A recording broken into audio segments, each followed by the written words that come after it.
going. 5G. Welcome to my coverage of this, which is the Palma 2 Pro. And this is going to be the first of, well, a whole week or more of me looking at and testing the Palma 2 Pro, because I'm pretty excited for it. And at any point during this video, if you've got a question, please just fire that down in the comments, because that will really inform my coverage as I go through, test this in my own workflow as a professional. I'm a teacher as well as a creative. In this video, I'm really just going to cover the three main changes from the previous Palma series, the Palma 2, and I'll look at some of the obvious comparisons to the Palma 2 Pro, and we'll get them on screen together today. So the Palma 2 Pro has added a color screen. It's a Kaleido 3 color screen, 6.13 inches. It's also added Android 15, but importantly, it's added SIM support as well. And you'll see unboxing alongside this, the Inksense Plus Stylus. So this is a new stylus, I've not seen this one before. And as I said, some key comparisons, for instance, with the Go 7 color, which uses the Inksense stylus, slightly older version from this. And we'll just generally get it out of the box, get logged in, have a good test of this, the Palma 2 Pro. They sent me the white one, and thanks very much once again to Boox for working with me. They send out devices to test, but they're brilliant to work with because they don't ask for anything, literally anything, apart from that I go ahead and make a review for you guys. They really don't exert any control over my content at all. And please remember, I always make content for you, the audience, not for the companies who are kind enough to send things to me. It's very reminiscent of the previous Palmas, which are very popular and of course are not broken. This is a very white device compared to the previous Palma 2 here. And the Palma 2 is absolutely brilliant. It's very well loved by people who just want an e-reader in their pocket that's the same size as a phone. And I will refer to this as a phone because I just can't help it really, because it's just that familiar phone size.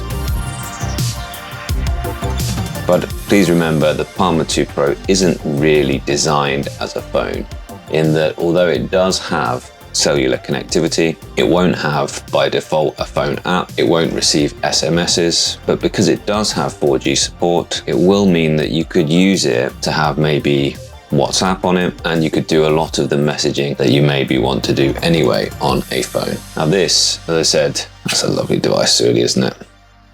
You can just see it's a lot whiter than new Palma 2 Pro compared to the kind of cream color of the Palma 2. That hasn't discolored, it has always been that color. But they've added this, Inksense Plus. Let your aha moments flow naturally to the screen. I shall. So these three changes are three things that have been asked for since the very first Boox Palma. You can see you get 3 spare nibs in there as well. A pen. Okay, that's pretty good actually. Color screen. And mobile connectivity. I just paused for a moment there because I wondered, is it 4G or is it 5G? And I do believe it will go up to 5G, but we'll test that. So yes, that's pretty good. That is better than I expected, to be quite honest. It's not as good as an EMR pen, but they've certainly done something to improve that since the Inksense stylus itself. And here's the case. I think they might have got this one right. Boox have not a strong track record in recent times with their cases, kind of fixing things that weren't broken and breaking things that weren't needing to be fixed.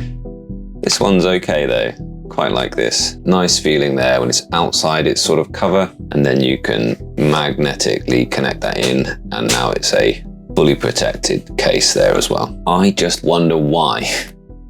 Why have they not included something? Okay, it does actually quite strongly magnet onto there. But why have they not included something which was just designed to hold that pen? And that's quite neat actually, but that's quite now a bulky package in your pocket. And I just think that they missed a trick there of not just having room maybe in there to hold the pen. And I think that in future iterations of this, I hope we'll see this slim down to something that's a bit more pocket sized, because Yeah, you're going to need to, if you want to carry that with you, you're going to need to almost hold that separately, maybe in a little pencil case or something. Okay, so very cool, very impressed so far. Let's have a good look at this. I think I'll just get myself signed in, get a few apps loaded up, and then show you around and do those comparisons. I've got the HiBreak Pro to compare to it, I've got the Remarkable Move, which is another obvious comparison, and let's look at the older Inksense Stylus as well on the Go 7 color. Okay, so that's pretty much all updated and logging into things in the background. Now there is one or two little differences that I can see straight away between the Palma 2, this is the black and white one, and the Palma 2 Pro. And the first difference, aside from what I've covered already, the color screen and the pen support and the SIM card, is that the buttons, the volume buttons, which can be used as page turn buttons, are now on the far side. They're not next door to the fingerprint sensor. And also the, I guess it's not a SIM card tray in the previous one, the SD card tray in the previous one is now a SIM card tray, but it's also, that's in the bottom as well. And that is a hybrid SIM card tray. So you can use that with an SD card as well as a SIM. There's still only one speaker. That's not a speaker on the Palma 2. That is a microphone, and the microphone is just now next door to that. And there's a microphone on top for both of them as well. They've still got the flush camera, which is just fine. But no, the accessories for the Palma 2 Pro won't work with the Palma because the buttons are in different positions. Now it's just going ahead and installing some different things in there, but let's try, I think this was the burning question really, as to whether this will be good or not so good. And this type of pen is frustrating because it needs to be charged. So just bear that in mind. If you want to use this all the time, there's no magnetic charging on the side. You're going to have to charge this separately with USB. So let's test out this. Now,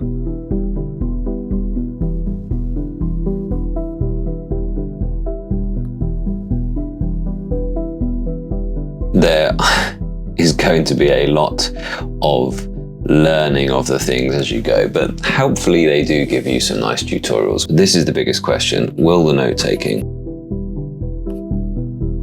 be good enough? Yes.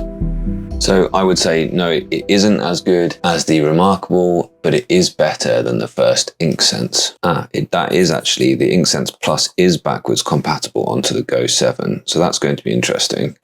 Is the Inksense pen forwards compatible? Yes, yeah, but it is the pen that's improved. So the screens are the same. The Inksense Plus pen is just better, which is good news if you're a Go 7 II owner, because you could buy the Inksense Plus for this. Now you can see from a previous review, I've made a note there of what I think about the stylus support on the Go 7 Mark II. This is the Go 7 Color Mark II.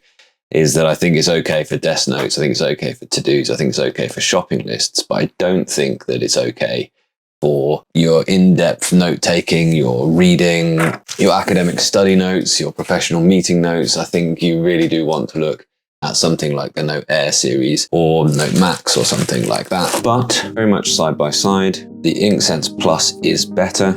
I do actually think that the Palma 2 Pro feels slightly better for note-taking.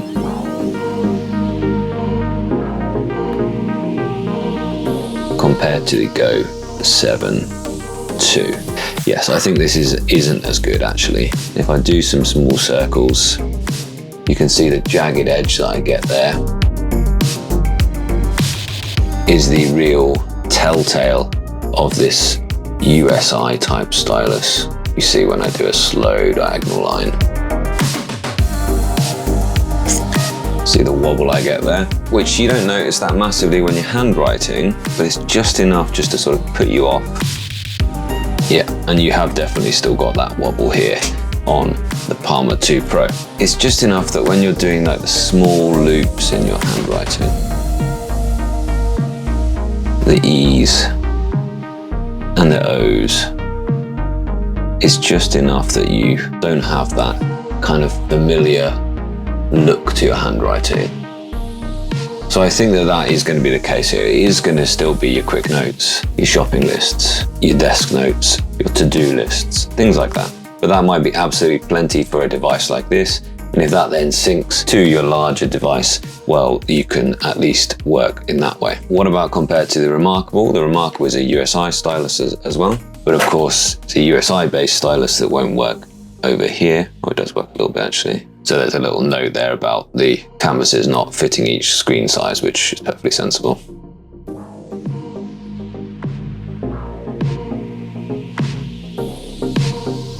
Oh, it works quite well on there actually. No, there's quite a lot of wobble there actually. So I can't recommend using, for instance, the Remarkable stylus on it. This is the funny thing about the USI stylus, which should be Universal Stylus. It does seem to be the case that all the companies that are employing this are not really trying to produce one stylus that can be used across all devices. They're trying to make you still buy their styluses. And I think the Remarkable, of all the companies that have used USI, they have got this working the best. But it isn't as good as the electromagnetic resonance styluses that you get on the Boox Note series. You'll hear a lot of reviewers talk about EMR, electromagnetic resonance, which is a Wacom technology. Oh, this flap thing.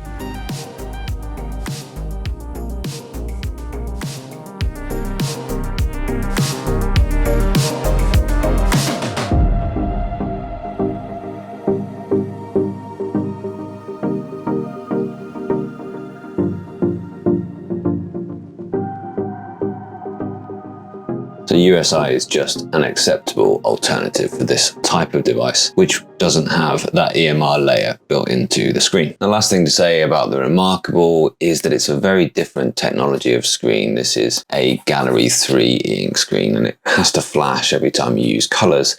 And that kind of just makes me essentially never really use the colors.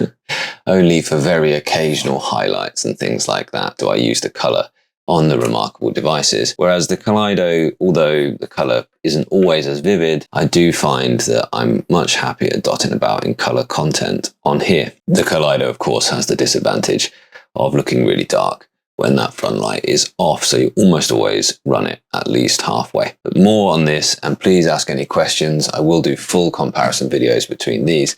The last comparison I want to get into is with probably the most obvious comparison, which is the HiBreak Pro. And I absolutely love this. I think this is absolutely brilliant. I have to put the PIN code in when it's first restarted. But it does also have a fingerprint reader here as well. And I am almost certain that this is the exact same e-ink screen on both here. Although I could well be wrong, because there we are with both of the front lights off. And you can see the Palma is actually a lot darker than the HiBreak Pro. I wasn't expecting to see that at all.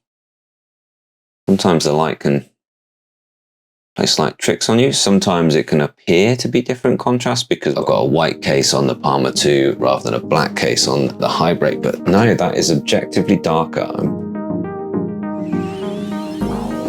Oh, maybe not. But I'm pretty sure any differences will be to the front lens rather than the actual e-inks. I'm quite sure they're going to be the same e-ink screen there.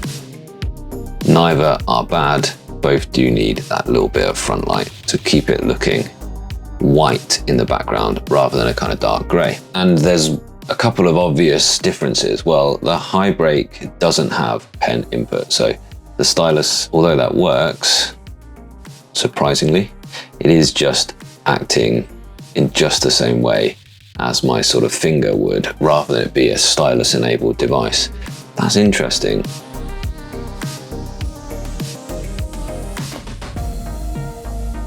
No, it's really not working at all. You can see the marks I'm making appearing off the screen there. So no, there is no hope for using the stylus on there. So no pen input on the HiBreak Pro, but there is full phone functionality. And I do think that the HiBreak Pro is the best choice if you want to replace your phone entirely. Whereas the Palma has always been a little bit of a kind of additional device for people who really like their smartphones still, for people who are happy using their iPhone, in my opinion. This is a great e-reader that you can carry to stop you having to look at your iPhone screen all the time and getting headaches because of that. And I think that's a sensible choice. I think this differentiates them both in the market. I think it's a sensible choice for Bigme to be trying to corner that e-ink smartphone market, and for Boox to still position their Palma as something other than a smartphone, something that's the same familiar size as a smartphone, but is about your mindful reading habit rather than your gateway into the attention economy that our smartphones have become. And I have found that although I love this device and I use it quite a lot, I do take the time to go out without my full smartphone, without my Samsung Fold. I find this hasn't been able to entirely replace my Samsung. Now, whether that's because Samsung have their kind of claws in me and I'm just so used to where everything is in this phone, there's a whole lot of muscle memory that goes on with using this phone, whether I'm actually just addicted to the thing. I watch too much YouTube on here, and guaranteed if I was to go into my most used apps, it would be YouTube on here. And I think watching YouTube on this great OLED screen is a fantastic time, incidentally. Or whether that's because, as I tell myself, that I manage my YouTube channel on here, or really it's just that I'm kind of addicted to checking my YouTube analytics on there, maybe. I don't know. But I've never been able to entirely replace that thing yet, and I want to. But the Bigme hasn't quite done it for me yet, although it's certainly the closest that I've been, and I've really enjoyed having that as an alternative. I'm now, for some time at least, going to carry the Palma 2 as my alternative, and I will be able to install WhatsApp and link that to my main WhatsApp account, which is in any case the way that important people get hold of me in my life. And people can voice call me on there if I should need to.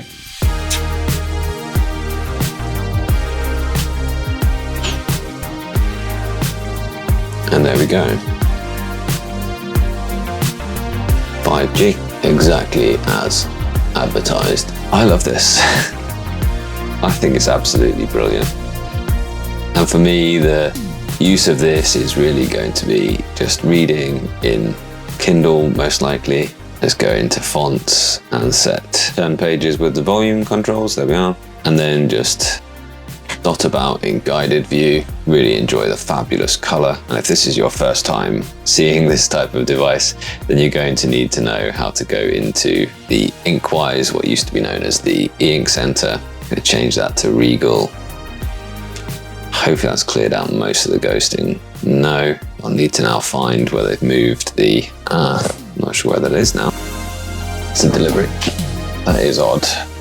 They seem to have removed the animation filter time, which could get rid of all that extra ghosting in this mode as well. But as you can see, it's still really zippy, and this is just on its sort of default mode. And this is going to be a good time. Here we are then, the Boox Palma 2 Pro. Please do let me know any and all questions that you have about it. I will be back with a live stream real soon. I will be back with some in-depth testing. I am really liking it so far. I'd love to hear from you, what you want to know, or just what you think about this, whether you think it's worth upgrading from the Palma 2 to this, whether you think it's a great companion device to other Boox devices, let me know. But one interesting thing, it's become a bit of an unboxing bonanza today for me because, well, I waited a long time to get an e-ink phone of any description, and then, well, Bigme themselves have released their less expensive version of the HiBreak S, the HiBreak S Color, and the HiBreak S Black and White. Of course, there's